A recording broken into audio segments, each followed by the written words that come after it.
The local stock market appears to be in wait-and-see mode this morning. Investors standing by until the quarterly inflation numbers are released on Wednesday. Joining me now is our business reporter, Edward Boyd. Ed, the March quarter CPI figures are really the major economic highlight of the week. They're the big highlight this week, and they obviously come just a few days before the federal election. Clearly, if inflation comes in as expected, which is trim mean inflation at 2.9% during the March quarter, remember the Reserve Bank, their whole mandate is to get inflation between 2% and 3%.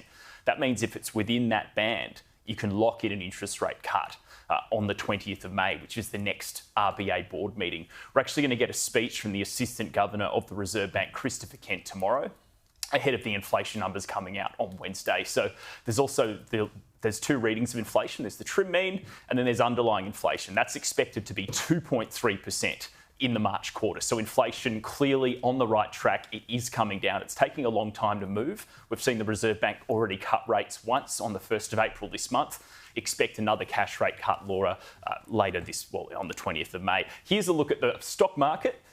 It was meant to be in wait-and-see mode. It was meant to increase just 0.2% today. Instead, it's up a strong, almost a whole 1 percentage point.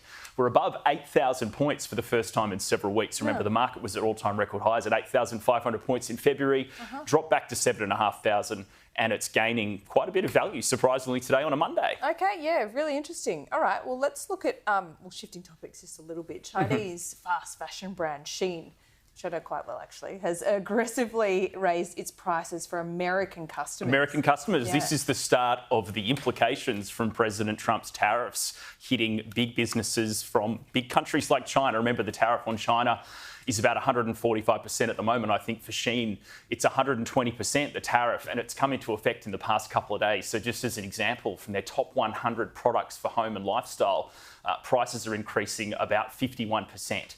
On average. There's also things, according to Bloomberg News, a set of towels, 10 towels, up 377% in prices. So expect to see this immediately hit American budgets and hit American inflation. And we get inflation figures once a month in the United States. We'll hear from the US Federal Reserve Chair in the next couple of weeks to get his reaction. But clearly, we're going to see these big impacts of the tariffs start to flow through the American economy and prices increasing. Yeah, I mean, Wall Street's pretty confused at the moment, aren't they? They don't know what to think of. They don't know what to do. Promises Trump has made in terms of what it's doing to inflation, what he's going to do next. He says he's talking to China. China says, no, that's not happening.